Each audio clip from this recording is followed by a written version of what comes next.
Good morning everyone. So today we are going to solve question number 2 of top interview 150 questions. Let's read the question first. Given an integer array nums and an integer value, remove all occurrences of value in nums in place, which means we cannot use any additional space. The order of the elements may be changed. Then return the number of elements in nums which are not equal to value. Consider the number of elements in nums which are not equal to val be k. To get accepted, you need to do the following things. Okay, change the array nums such that the first k elements of the nums contain the elements which are not equal to val. The remaining elements of the nums are not important as well as the size of the nums. And we have to return the k, which is number of elements which are not equal to val. Okay, so see, we have to return this k. Now let's see कि ये k है क्या. K basically count है उन elements का which are not equal to val. Like this is our nums, right? इनमें से k की value कैसे आएगी? Elements which are not equal to val. Like here, value is 3, 1 and 2. There are two such elements which are not equal to val. So that's it, we have to return this k. And also one thing is asked that we have to change this nums. हमें इस nums को भी change करना पड़ेगा so that whatever the values are present in this num, they are not equal to val. So this is the final output of nums. So the value 3 has been removed from this nums because it was equal to val. So now let's see how to approach this and what's the intuition of solving this question. Okay, let's see. This is our nums, right? What we will do, let's have an index placed over here.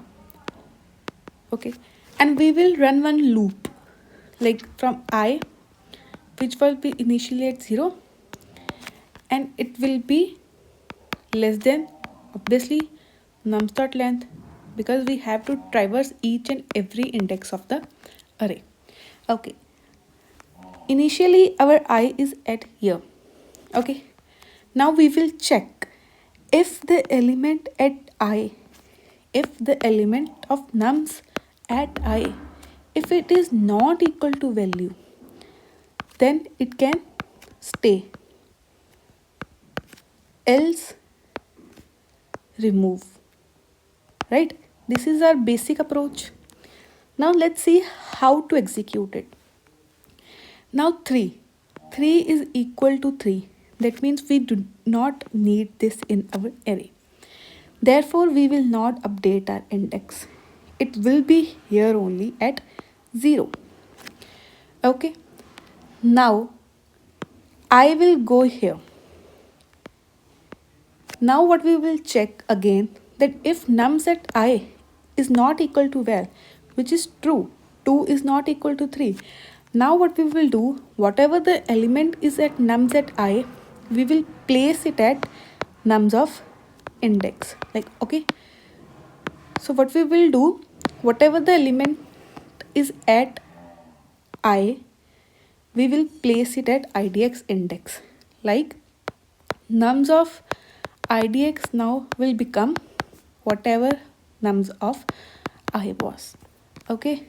Then after placing this, we will increment idx. Now this 2 will get placed over here.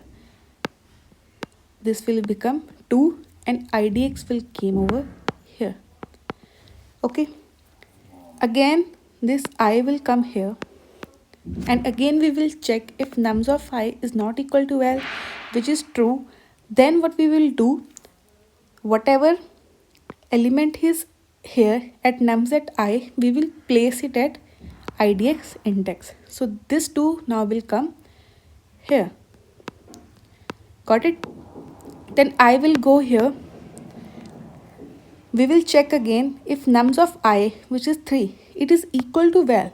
We have to remove it. Basically, we will not include it in our array. And now again increment I it go out of bound, our loop stops. Okay, at the end we have to return k, which means the total number of elements. You have to do nothing, just return index, this idx. It denotes number of elements. See how our idx is at here now, because we have incremented idx by 1. It is 0, 1 and 2, right? So we will return idx which is 2, and which is true also, because there are only 2 elements in our array. This is first and this is second. So this is the basic solution, and it is very easy approach. So let's see pseudocode. What we are doing? Firstly, we have an index, right, which was initially at 0. Then we run one loop of I, first at 0. It will run till nums.length, and we are just incremented I by 1. What we are checking? That if nums at I, if it is not equal to val, what we are doing? Wait. If it is not equal to val, we were just doing that nums at idx will get replaced by this nums at I, and then we were incrementing idx by 1. This was the solution. So now at the end we were just returning idx, which is number of elements, right? So this was the pseudocode, and it was very easy. Now let's see the time complexity. Okay, so what will be time complexity? It's just nothing. We are traversing the array only once, means we are traversing each and every index of array. So it will be nothing, just big of n, where n is number of elements, right? And what will be space complexity? It is O of 1, which means constant. We didn't use any extra space, so space complexity is constant.